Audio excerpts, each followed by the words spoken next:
ஓம் சக்தி தாயே துணை. என் அன்பு குழந்தையே, உன் தாய் இப்பொழுது உன்னை தேடி வந்துள்ளேன்.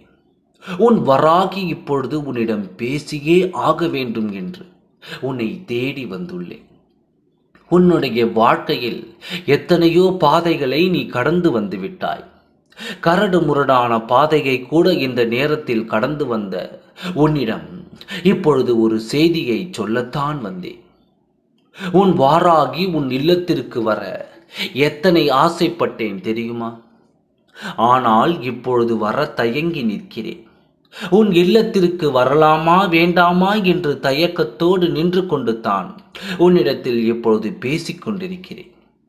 நீ வாழ்க்கையை எதுவெல்லாம் தாண்டி வந்தாயோ, எத்தனை பேரின் கொடூரத்தை எல்லாம் தாண்டி வந்தாயோ, அந்த எண்ணம் சிறிதாக உன்னிடத்தில் எனக்கு தென்படுகிறது.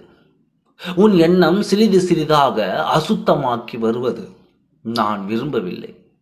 அசுத்தமா என்று நான் கூறுவது உன்னுடைய வாழ்க்கையில் உனக்கு துரோகத்தை நினைத்தவர்களுக்கு நீ இப்பொழுது உன் மனதில் துரோகத்தை நினைத்து கொண்டிருக்கிறாய்.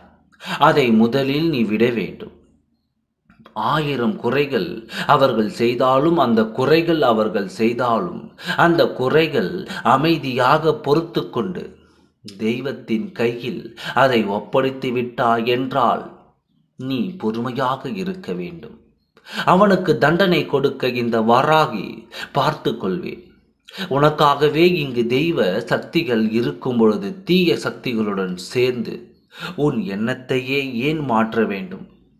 அது மட்டுமல்லாமல் உன் இல்லத்திற்குள் இருக்கும் ஒரு பிரச்சனை என்னை உள்ளே அனுமதிக்காமல் என்னை வெளியே நில் என்று சொல்கிறது. இந்த கட்டுப்பாட்டை நீ எதற்கு கொடுத்துள்ளாயோ, ஏன் என்னை வழிமறைக்கிறது என்று உன்னிடம் கேட்கத்தான் வந்துள்ளேன். எப்பொழுதும் தீய சக்திகளுக்கு இடம் கொடுக்காமல் உன் எண்ணத்தை நீ சுத்தமாக வைத்து கொள்ள வேண்டும். இதற்காகத்தான் நான் உன் வீட்டிற்கு வெளியே நின்று கொண்டு உள்ளே வரலாமா இல்லை திரும்பி செல்லலாமா என்று யோசித்துக் கொண்டுள்ளேன். உன் எண்ணம் இப்பொழுது கலக்கம் அடைந்து கொண்டிருக்கிறது. இது உன் அன்னைக்கு பிடிக்கவில்லை. யார் எத்தனை கேடு நினைத்தாலும் அவர்களுக்கு நான் பதிலடி கொடுக்கிறேன். நீ அமைதியாக பொறுமையாக இருந்துவிடு. இப்பொழுது அனுபவிக்கும் வேதனையே போதும். இதற்கு மேல் நீ அனுபவிக்க கூடாது என்று தான் நான் நின்று பேசுகிறேன். என்னை உள்ளே அழைப்பாயா இல்லை திருப்பி அனுப்பி விடுவாயா? முடிவு உன் கையில் விட்டுவிட்டு உனக்காக நான் வாசலில் காத்திருக்கிறேன். உனக்கான ஒரு வார்த்தையும், அதாவது உனக்கான நான் ஒரு வரத்தையும் இப்பொழுது என் கைகளில் எடுத்து கொண்டு வந்துள்ளேன். இதை கேட்டுக்கொண்டிருக்கும் நீ 24 மணி நேரத்தில் உன் கண் முன்னால் உன் எதிரி தண்டனையை அனுபவிப்பான். இது உன் வாராகியின் சத்தியம். ஓம் சக்தி தாயே துணை.